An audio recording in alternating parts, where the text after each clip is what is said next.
Sumi. Hi. Thank you for finding the time being on my channel. I've been following you for a long time, and I've been pushing a lot of my people towards the things you say and you do, because for me, and I think for a lot of people, you're an inspiration. And thank you for that. I appreciate that very much, and I really appreciate being on your show. You have had some serious legends on your show, and I've been watching your podcast too. So I'm totally honored and humbled, and I think that this will be like your least downloaded podcast ever, but that's okay. Not at all. Promise. I promise. Tell me a few things about you. So I'm Sumi Singh. I am a personal trainer. I'm here based in Austin, Texas, and I've been doing this for probably about as long as you have, over 20 years. And I'm the author of Mom Strong, which I think we'll probably discuss later. Yes. I compete in powerlifting, but I think I started off like many, years and years ago doing this for purely aesthetic reasons. And now I'm old and aesthetics don't matter quite as much, but that's how I started. And I think that's what we find for many of our clients' experiences that people want to get into this because they want to look hot, which is, a very understandable and laudable goal. So. Mom strong. You're a really strong mom, and I would just say beyond weight, right? Because we should forget about that. Like I always say that every mom in this planet is really strong. Mm-hmm. Yeah, there's a lot to be. Yeah, go ahead. Yeah, and seeing the things you post, it's not only about the physical part; it's also about the mental part that we need to put on the map as well, right? Right. Exactly. I think that. There's so much that comes from, getting to the gym, getting stronger, developing that habit. You get all kinds of confidence, from getting stronger, and you carry that into other aspects of your life. It's hard to describe, but like once you see a woman go from like just, squatting the barbell or even starting from body weight to getting a barbell on her back to like squatting 95 pounds and they're just amazed at what they can do. I know that translates to many other aspects of their life. So I do wish more women would, join the Iron Tribe rather than jumping right into like whatever boot camps or cardios or whatever. But we all have to start somewhere, and ultimately we find the holy grail, which is strict curl. Oh yeah, I saw that. I'm just kidding. I'm sorry. I'm gonna throw in that joke throughout this podcast interview. Oh yeah. my thing was exactly that women think that if they join actually the Iron Tribe, they would get bulky and get big. When you started, what was your thought about that? So I think I started because I've been doing this for such a long time. And when I grew up in a different country and I didn't have the same sort of role models I think a lot of women now growing up did. So, I grew up watching, the Bollywood Indian stars, and they were beautiful, make no mistake, but they were definitely on the like thicker side. To put it like now it's very different. The women are like all super in shape and all cut and have abs, but 25 years ago, they looked a little bit different. And I thought, wow, they're beautiful, but I want more. And I couldn't tell you why. I think I was born with like that exercise gene, like that person who can never stop fidgeting. And I was like, gosh, like, why don't we have like strong, female Indians out there? And that's kind of where that bug started with me. And so I've always had a different view on it. And I knew that that's what I wanted to do. I didn't know when it was going to happen, but I've always admired women who were strong. And yeah, I don't even know what your question was. Oh no, it's exactly that, because a lot of women out there were like in the past, like clients of mine, patients are like, you need to leave cardio in a way and start adding a bit more load, because especially women that unfortunately they suffer more from osteoporosis and sarcopenia. And it's something that we're starting seeing a bit more now is like you need to start training with weights, and like, oh, I don't want to look like a and I'm like, you would never do that. You would never look like bulk because of testosterone and all that. Have you had that with with your clients in the past when you're saying, look, you need weights? Did they tell you?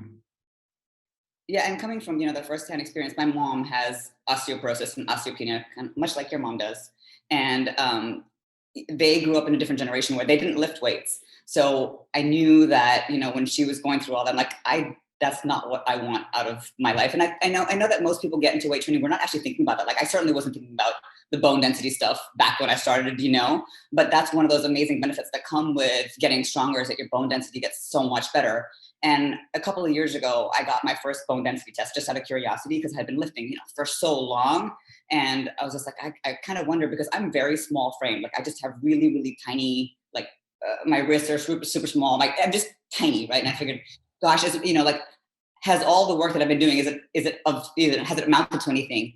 And when I took the test, they're like, you're just, the results came and I was like some crazy outlier. They're like, yeah, you're over here, and all other women who are like 40 something years old, they're down here. Like, and that was just by purely of lifting weights. So that's one of the amazing benefits.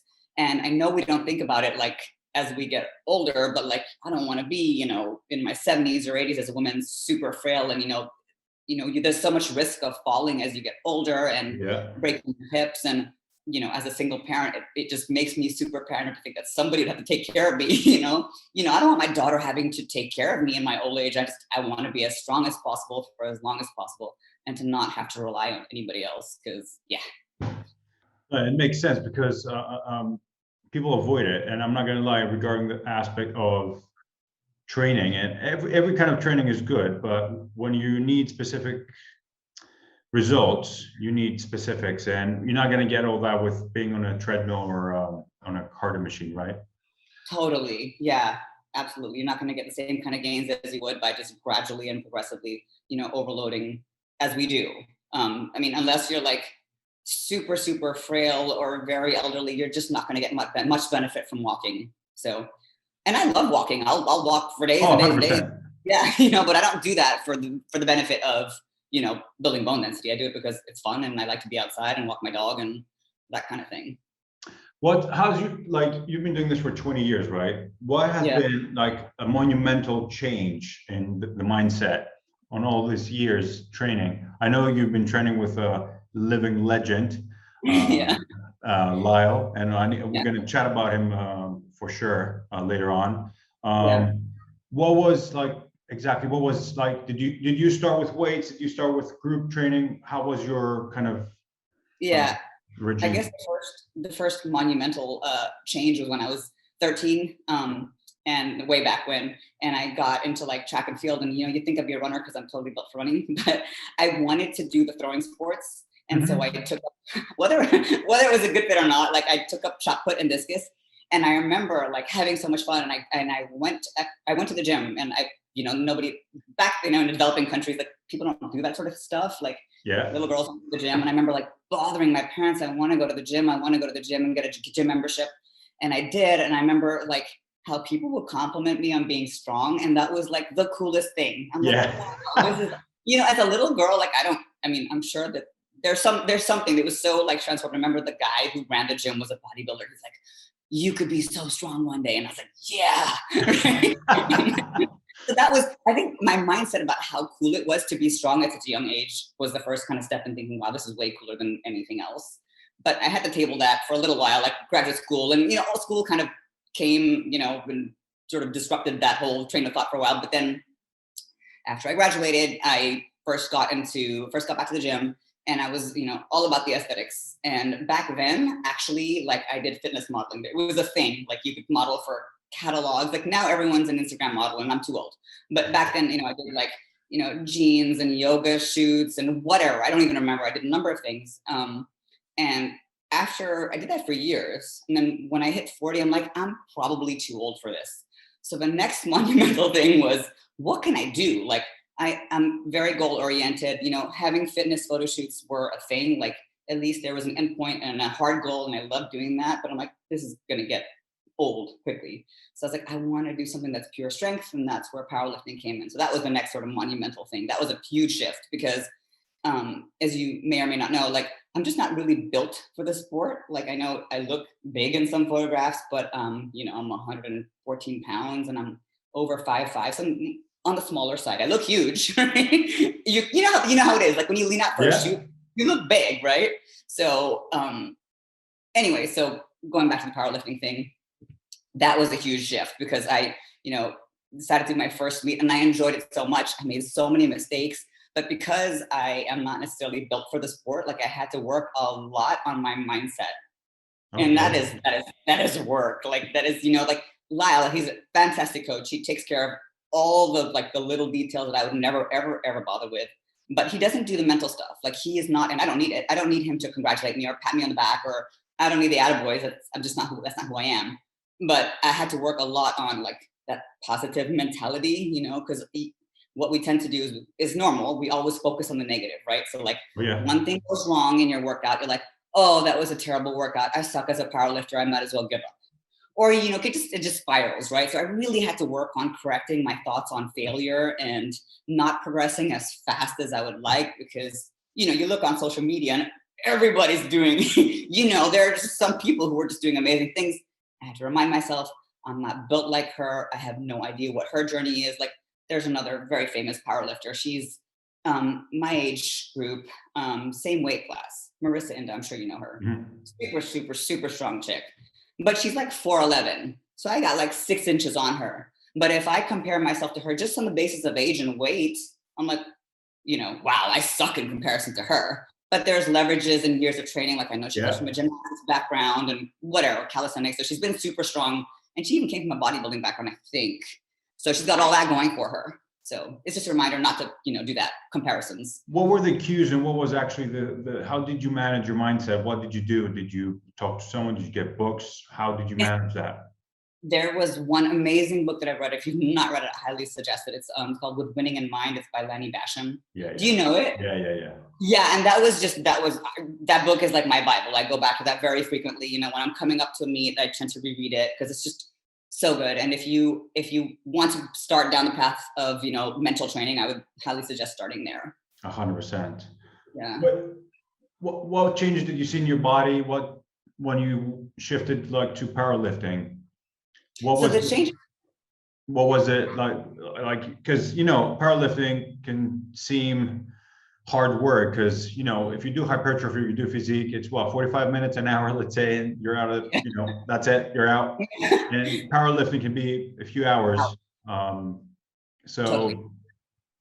Yeah, it does take a few hours. And if it was not for Lyle, I keep saying this, if it wasn't for him, I wouldn't be doing it because he loads my plates. Like literally, if I didn't have him, I think I'd be in the gym for like 3 hours just for legs because, you load the bar for squats and, I don't know how old you are if you're working with older clients, but like some of us take a long time to warm up.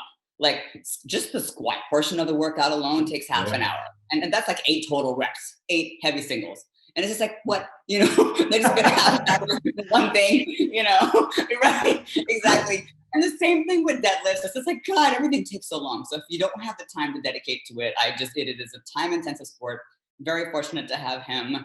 And I've, over the course of years, we've had periods where we've, done hypertrophy cycles, which I actually really enjoyed them because that's where if you're talking about looking at the changes in your body, like I definitely saw more with those extended training blocks. So, but the changes are so subtle. Like I don't think it's something that happens. You have to be very patient. You really do. You have to be very consistent. You've got to be disciplined. It's all that. And at least if you were into powerlifting, like you tend to have to like the same thing. So you better like boring stuff day in and day out. And luckily I do. I'm very simple in that regards. I don't need fitness entertainment. But, I think that if you're not prepared to kind of do the boring work and sometimes, feel like you're not, you're just kind of stuck in the same, there may be weeks where you feel like you're making no progress. So you kind of have to be, and that's really hard. Yeah, exactly.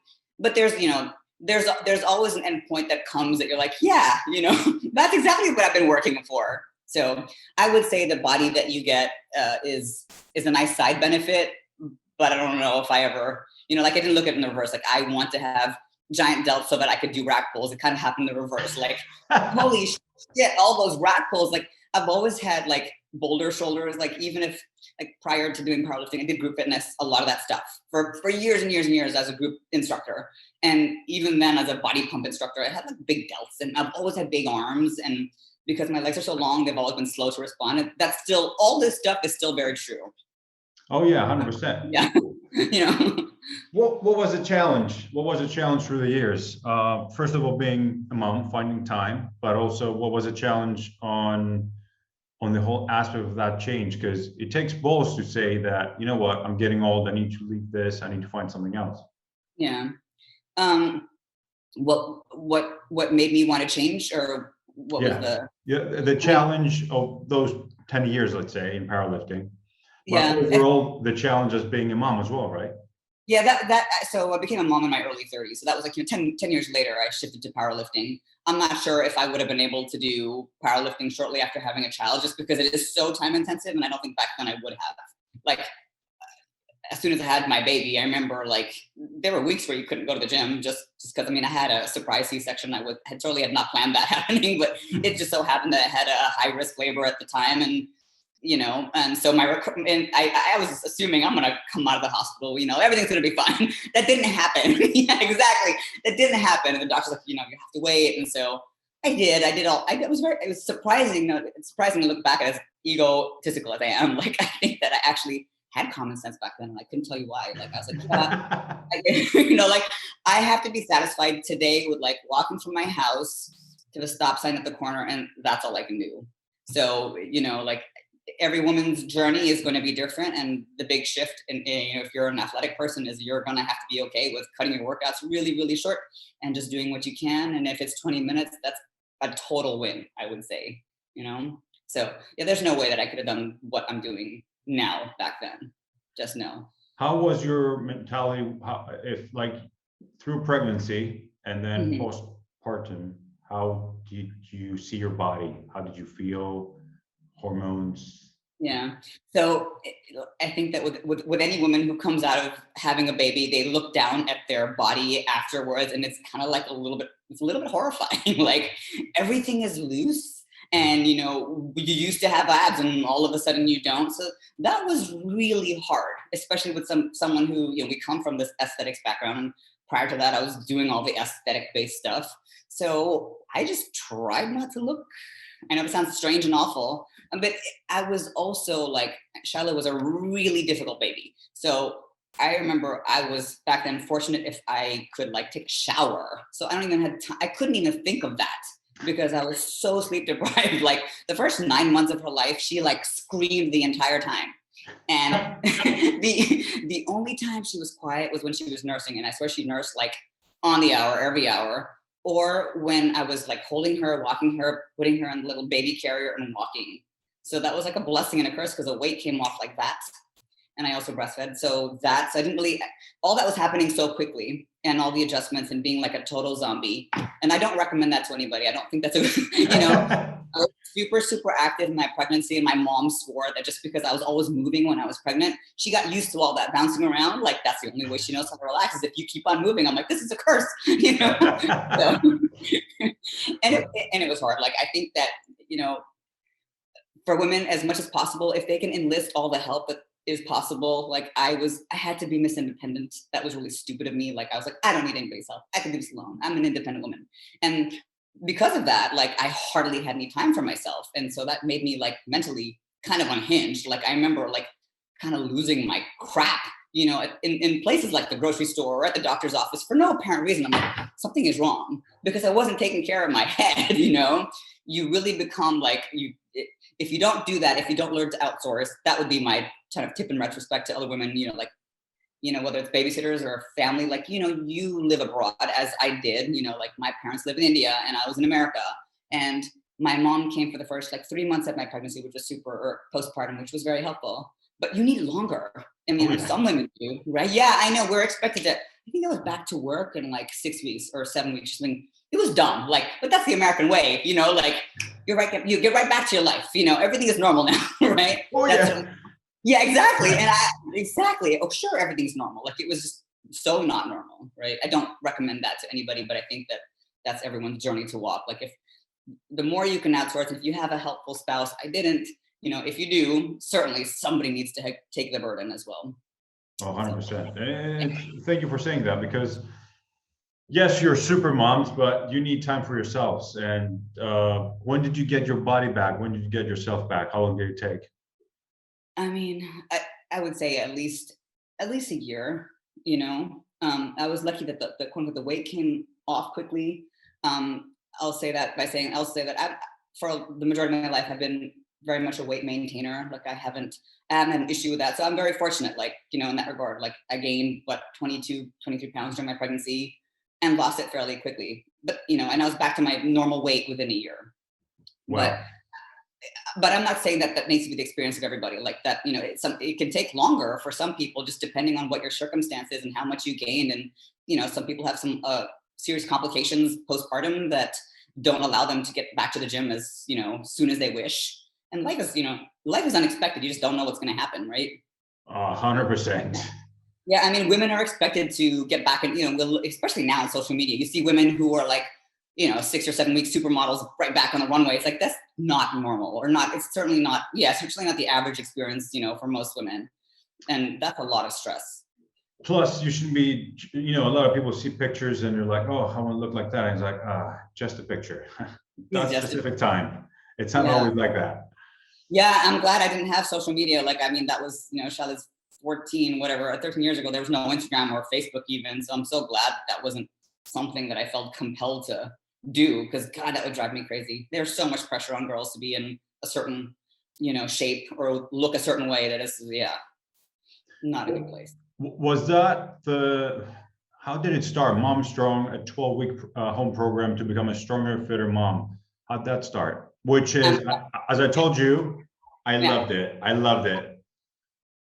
I'm so glad you asked. I'm glad you asked that question, because I felt like, so after a year, I remember like a lot of my clients as personal training saying, how'd you do that? How'd you get back in shape? And I kind of found myself saying the same thing over and over again, like much like what you do. Like, I'm sure that there are things people ask you, like, how do I set up an ideal diet? Or how do I set up an ideal training program for a beginner? Whatever it is, like, and you kind of find yourself repeating the same information over and over and over again, right? And you're like, well, there's got to be a smarter way to do this. And there are some things that are different or specific to new moms and troubleshooting stuff.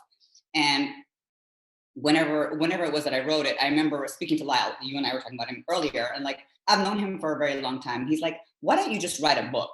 Like, it seems that you're just kind of saying, same thing. Like, why don't you? It's super simple. Just organize it in a way that how to organize the workouts. Structure it so that a true beginner, somebody with like zero experience, who has very little time to work out, how would you do it? Assuming the woman can only train out of her house, how would you structure it? And I'm like, okay, cool. And then what about the diet? How would you set up a basic diet for somebody who wants to get back into her pre-baby shape? So he was very instrumental, because he did all the videos and all the photos and editing stuff that I would never do. Like, I wouldn't have had the means to get video camera. Like, I wouldn't have done anything like that. It wouldn't have been in pictures without him. So he was instrumental in putting that, or at least pushing me in the direction to just do it, because he's written lots and lots of books, and for him, yeah, it's a lot simpler, because you also need something that's some sort of like passive income, which is very true. I'm terrible at that passive income stuff. Like, I don't just, like, he has all of his income as passive income, and that, rather than working your butt off, like as we were doing, as we still do, is like, in-person training and online stuff is like, you got to find a way to do something passive. I could be better at that, to be honest. Oh, 100%. And you've got an amazing mentor. I'll tell you this, like, from now on, and since I read your book, I've got a lot of my clients to your webpage, and I had that in the past because of your content. And it's seriously, it's about 90 pages, I think, 100 pages, and it's so dense, and I love it because you have so many solutions. People don't need to think too much, just follow it.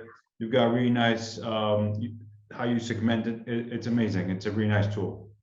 Yeah, the nice thing is that the tools that you need to get back in shape, especially with regards to weight training, they haven't changed in the past 20 years, really. Now, some of the nutrition stuff I think has changed. Like, back when I wrote the book, I had some guidelines for nutrition, which you and I will always agree, and we'll talk till we're blue in the face, that women always need more protein. We need protein in every single meal. Like something, is going to be better than nothing. And even if it's a cup of Greek yogurt to start your day, that's perfectly fine. But what has changed, at least since I wrote the book, is that now there are so many meal delivery services. Oh yeah.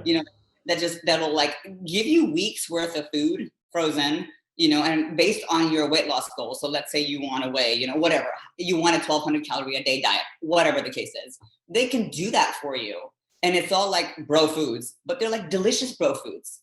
I mean, if you have the means to do something like that, and back then, that's exactly what I would have done, because sometimes it's really hard to do meal prep when you're so exhausted.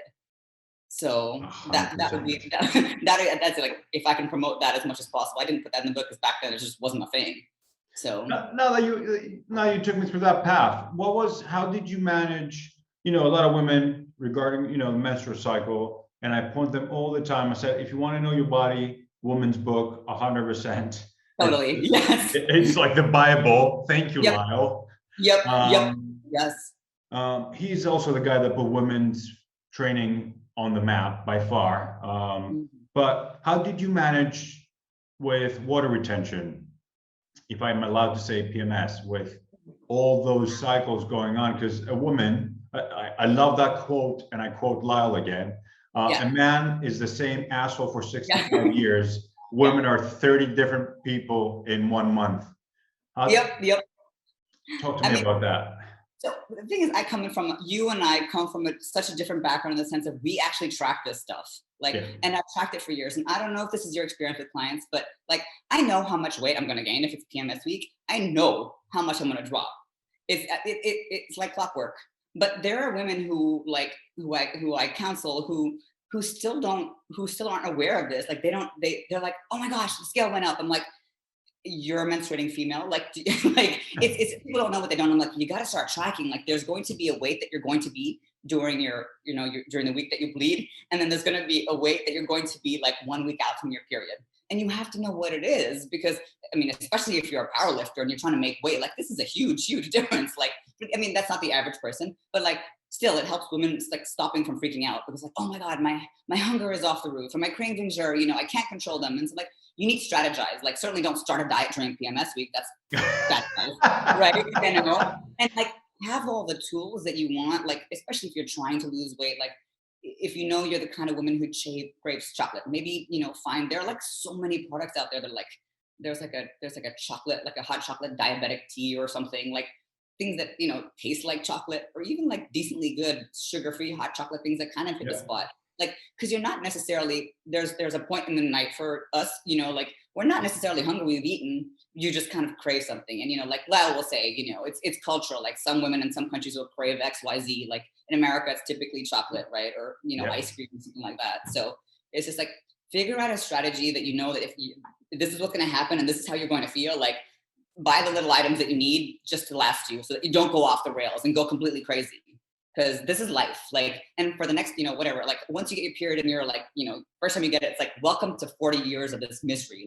You might as well start to learn how your body reacts, how it looks, where you see the bloat, because people start panicking.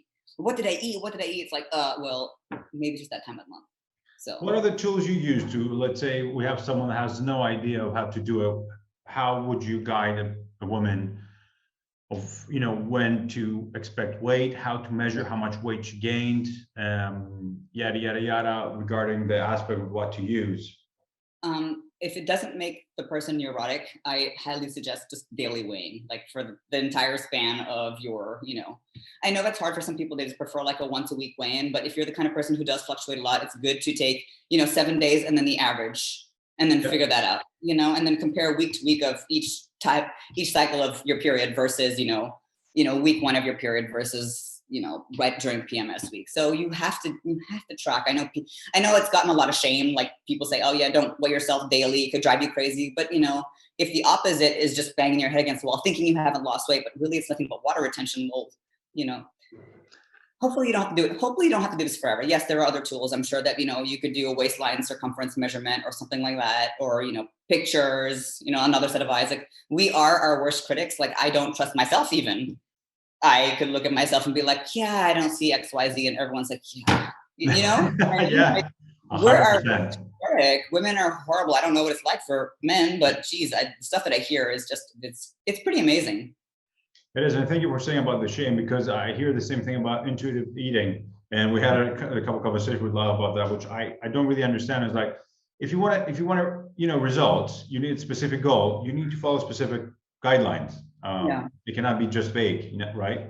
So I told my clients, these are, do you want meals? Do you want macros? Do you want something flexible? But again, you need to measure it. Going back to that measurement thing is, there's an app, I don't know if you use it, it's called Happy Scale. Okay. It's just a happy scale. It's just an app, and you just track your weight on there. There's all kinds of apps out there for weight tracking. There are some that are for period tracking, but more so if you're looking for fertility stuff. But I would say happy scale is the most. I use that one. My clients use that, or do an Excel spreadsheet. Whatever, it doesn't matter as long as you're Anything that tracking. works. Yeah, and to be honest, I don't know. Like a lot of that shame against the scale and all that. I think that's more. That's more so in our industry where people are paranoid for all kinds of different reasons. But the real world clients I have who use it really don't care. They're like, yeah, okay, sure, no problem. I could weight scale it. Yeah, I could do it daily. It's not a big deal. 100%. Yeah. 100%. So how did you meet Lyle? Gosh, so before I moved, I live in Austin, Texas now, and I knew that he lives here. Like you and I have, known of his books for a very long time. So I have read all his books before coming here, and I knew he was here, and I'm like, I'm gonna be moving to Austin. So I just messaged him and I said, hey, I am gonna be looking for a job as a personal trainer. Do you know anybody? And he goes, yeah, sure. He trained these like 2 women. He's like, they're opening up a gym. Why don't you come down and meet them? So when I came down here, I'm like, hey, I'm in Austin. He's like, who is this? I'm like, listen, asshole. Like, he almost completely forgot about me. but when I came here, he introduced me to his friends, and then we've just kind of been in touch since I moved here. We've been friends basically. And he really took over my lifting career once I decided to do powerlifting. But I've known him for a very, very, very long time. How's Lyle? What made you? What did he change? What was something that you were in awe? Like, wow. Well, besides the books, I'm talking in personal training. Yeah. So Lyle was really instrumental in giving my ego a check, because I thought like I knew it all. Like I have this many years of experience as a trainer. Like powerlifting is very different, mind you, but like I had to relearn almost everything because I squatted in an entirely different way. Like I was squatting for aesthetics. I wasn't squatting I wasn't doing the the low bar. Like nothing that I was doing was. I had to relearn everything. I had to bench, how to squat, how to deadlift, and so and with him, and I'm the typical female. Like I'm ready to go. I'm ready for my next set. Like we recover like this. I'm sure you noticed, right? And he's like, you need more rest than this, And then I remember he's like, I used to be like one of these like cardio bunnies too. Like because I did so much. Like I would, I would run and I would teach classes and I would do personal training. I was doing it all. He's like, you have to stop doing all this pointless shit. Like he's like, if you want to make gains as a powerlifter, you have to stop running. I'm like, what do you mean? Because I love to like. I'm just a born fidgeter. Like I love to like sweat and do stuff like that. I'm like, I'm not sweating during powerlifting. I'm not actually doing anything, So Make me sweat. Yeah, he's like, you have to stop running. I'm like, stop running, and I just stopped because I'm like, okay, I'll just stop. So, he's like, your legs will never grow, right? Yeah. And yeah. you're fighting. Yeah, he's like, there's just too much stress on your legs. You're getting older. I'm like, what do you mean older? Like there are all these things that he was just. How so dare you? Yeah. He was just very matter of fact about all this stuff, So he was huge in that. And I, like I said, I just would never, ever, I would never compete if it wasn't for him. Like I don't have he put so much detail and attention to worrying about everything that I'd never do that. Like I'd probably, if I had to pick my attempts, I'd probably be like, yeah, just put everything on the bar. Like, oh yeah. I would kill myself long time ago. Cause I don't, he's very much pragmatic. He aims for those like, minute gains, 5 pounds, every competition season or whatever. So it's not a lot. So if you are the kind of person who is ego driven, you're not going to work well with him because he's conservative because he wants to see you succeed. And that makes perfect sense. It's how I would handle a diet client or how you would, handle any client or whatever. It's just like, you want them to succeed. You have to encourage them to kind of stay the course and like, sure, there are, times in your life where you need to crash diet and get the weight off super fast, but that's not our preference, right? We'd rather see somebody do something that's more habits-based, consistent, teaches them something, right? And this kind of works with their life and their schedule. And so it's like sustainable and they don't feel like they're dying, right? So it really is microscopic progress. You have to make sure that you're okay with that. So I would say he's been huge. Like I would not be powerlifting if it wasn't for him. I think the industry owes a lot to Lyle. He is not non-biased. He doesn't give a shit about his persona. He just needs the truth to come out in any way. Yep. And and from what I've seen, he will give everything. I had questions in the past. He didn't even know me, and I just sent an email. Well, it was like 10 years ago, more than that. And he straight away came back. these are the papers if you need any help. And I was like, wow. Yeah. We've been chatting for the past, I don't know, 5 years, whenever, like Skype, just have a conversation. And we could go for like 4 or 5 hours without even knowing. I know.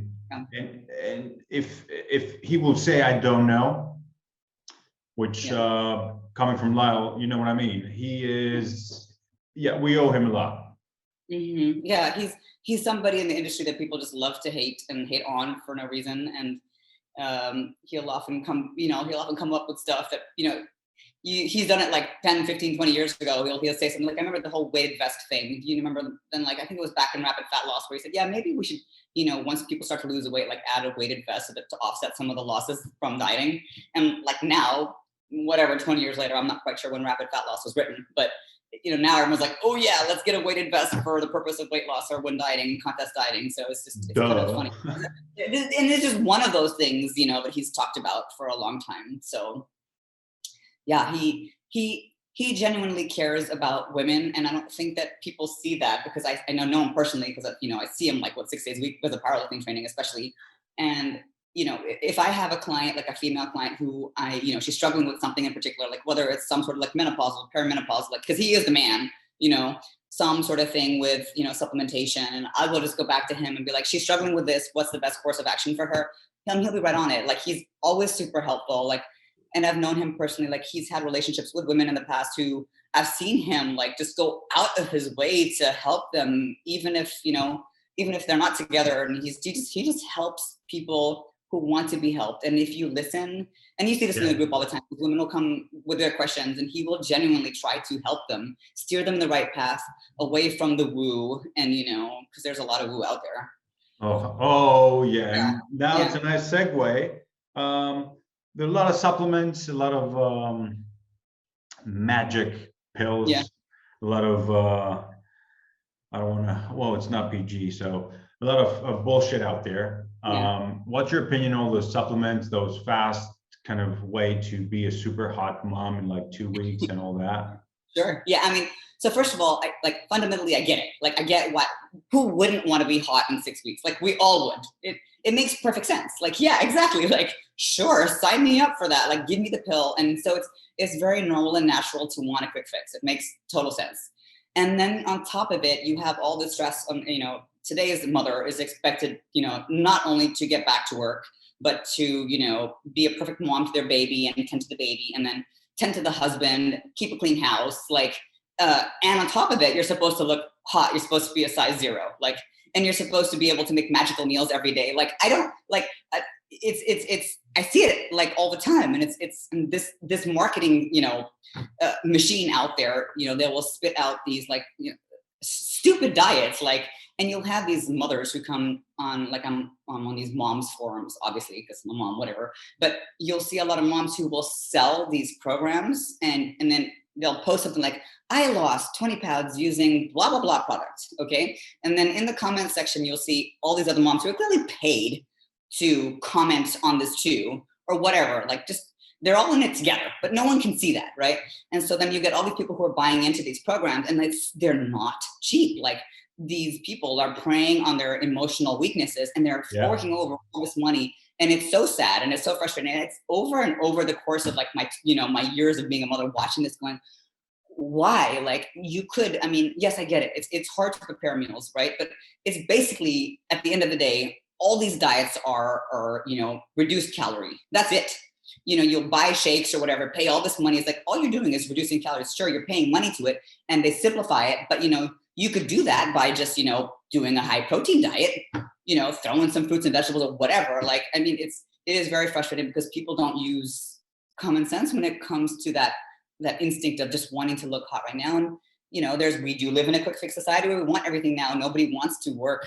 It's hard. Like, who wants to wait a year to get to your goal weight? It's hard, right? But, maybe you could break it up. Think about, your journey of, instead of going, oh gosh, it's going to take me, 9 months or whatever to lose 30 pounds. Why not break it up? Break up your journey into like, okay, maybe the first 16 weeks I diet, take a break, and then you learn something along the way. Like, rather than having, like, I don't understand why you have to get unless there's a particular reason you need to be a certain weight by a certain date, like, but that's not the majority of people. Sure, if you're an athlete, yeah, but, or if you're trying to be in shape for somebody else's wedding or whatever, or a beach trip, sure, I get it, right?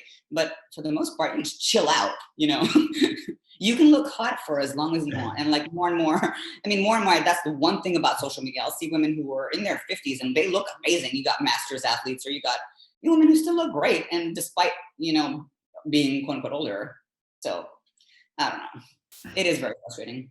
It is really frustrating. You've got a degree in biology and you know that things need to settle after all that kick for 9 months.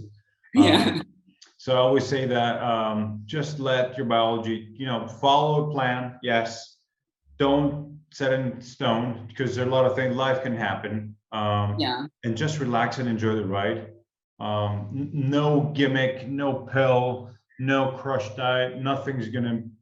You're gonna have more problems by doing that rather than just hire someone. Much cheaper. Right. You know what I mean? Find someone that knows what he's doing and just say, here you go. I want to look like this or that. I want to get back in shape. Just do it, help me out, rather than just getting a box. Yep, exactly. And that's what you and I do. If we're so lucky, we find the right, find the right people who are willing to do that. And that's always great. It's very rewarding because you get to work with people and really figure out what their why is and why they want to be XYZ weight by a certain date. And then you can really figure them out and figure out if they're the right fit for you. And it's so much more fun to work with people when you know what really makes them tick. Oh, 100%. I saw your competition with the strict curl. Wow. I thought we were going to talk about it for the full hour. We haven't talked about it one bit. So, what else are we going to talk about, right? What was that? I don't know what that was, but that was like, it was one of those things where like, it's like the fourth lift in powerlifting that is not very common. And I don't know where it is, where you compete, but like, it's not very, very common. And if it is, it's one of those sort of weird things, right? So anyhow, we've always joked that like my arms are really my best body part. Like I really have gigantic arms in relation to the rest of my body. I'm like, I might as well get a medal for them. Like, don't you think? So, and because of COVID and everything, like there have just been fewer powerlifting competitions. USPA is the United States Powerlifting Association in Texas. They have wonderful meets, but they're not just in Austin. And Lila and I aren't the kind of people who tend to travel very much. So if they're not in Austin, most likely we're not going to do it. So this strict curl nation was holding a competition, and we're like, yeah, there's no competition. Let's do something. It might be fun, and it was fun. Like it was really fun. Kind of a goofy thing to do, but we had maybe 6 weeks to train for it. Decided to sign up 2 weeks out. I think that like the all-time world record is 84 pounds for my weight and age class.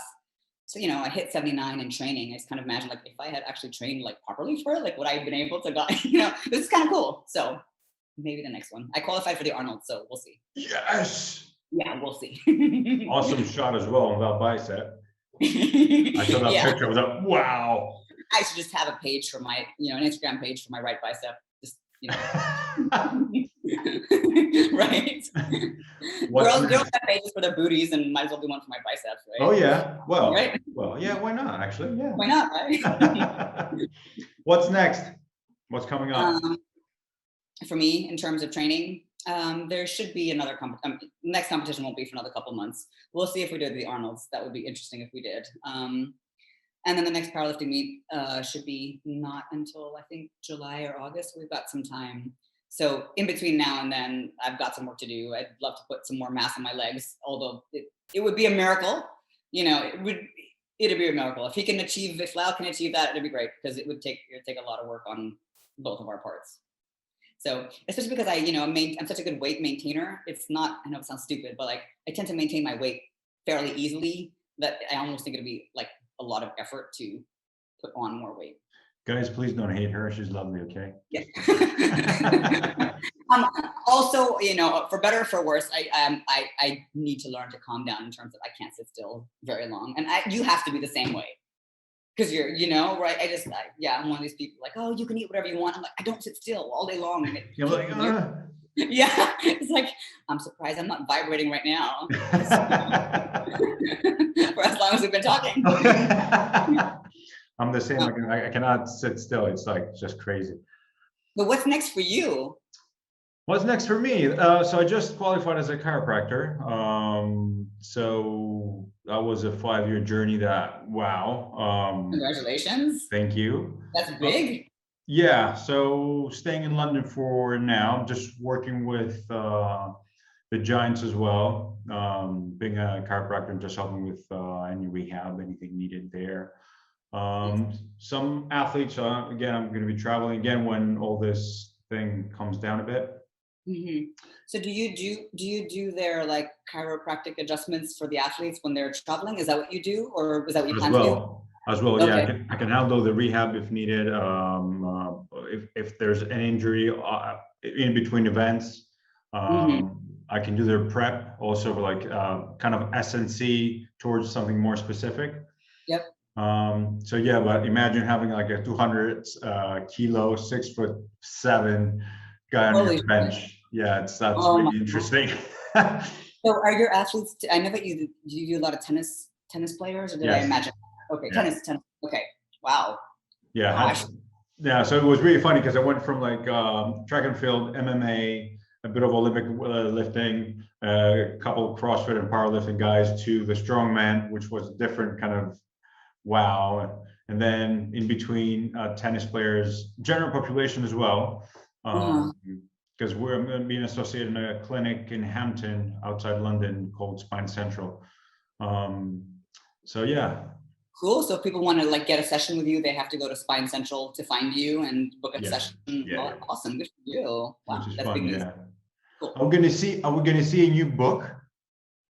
I would love to, and I think if I'm going to write one, I've been thinking about it. Is I would love to do something, and if it's not too overdone, something on mental training. I know that there's a lot out there, but maybe something more specific to women. This is how we view ourselves, but the thing is that these tend to be written more for like an audience of lifters or athletes, but that's not really. There's so much more that can be said because all those lessons really do apply to like almost everything. So even parenting, you know, Wow. maybe. Sign me up. Have you made do you know if it's coming out or when or anything like that? It's just something I've been thinking about. Yeah. Do These it things, yeah, these things take years, right? for So sure. But it's so interesting because how do you think women, especially now, view themselves? And I know I'm going in a rant here, but it's really important to hear that from you. I think that women think the average woman thinks that she's never enough. That's kind of to sum it up. That's just it's never enough. Like you can always be a better parent, and you can always be a better wife, or you can always be a better friend, or you can always be a better hotter whatever. You could be always be something else, and it's really hard because we all struggle with it. Like we're never, and this is like women are just never satisfied. Oh yeah. Why are we like this? That's something that Wow. Okay, what would be your advice for all the women out there? I would say. One for training and one Mhm. for how they view themselves. That would be, I think, a nice closure as well. So for training, I would say if somebody wants to get started, the thing is just to start small. I think that people get overwhelmed and they get that sort of analysis paralysis. They think of they have to do all kinds of different things. Like whatever resonates with you the most, just do it. Like I don't care if it's Zumba, I don't care if it's boot camp, I don't care if it's yoga, I don't care if it's Pilates, whatever. It doesn't matter. Whatever appeals to you, start there because that's always going to lead to something better. Ultimately, everyone's going to end up doing straight curl competitions, and that's the goal. People will find the iron, right? Oh That's yeah. always what it's going to be, right? And I think for as far as women, like find something that comes from a place of this very sounds super cheesy, but like self-love rather than self-hate. I don't think that shaming yourself. There are very few women where shaming works. Like it generates a really positive change. It could be. There are some women that does work as a positive motivator to change. But there's got to be something that comes from a place of gratitude. So, what that means, something like start with a simple gratitude board. I don't care what it is, like one thing, because, there's that whole downward, spiral effect where you think this is horrible and this went wrong, and but there's something you're grateful for. I don't care what it is. It could be, the fact that you have, an apple in your fridge. I don't care. Like you love your eyelashes, whatever. There is something positive about you or your life that you can take stock of. And that you can, rather than, take it downwards, take it upwards.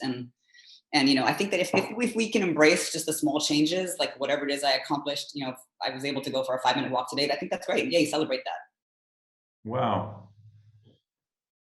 Mm. Thank you so much. Thank you for honoring, having me on your show. I'm honored to be like among all the great guests you've had. I know you've had some real big shots on your show, so thank you. And you're one of them.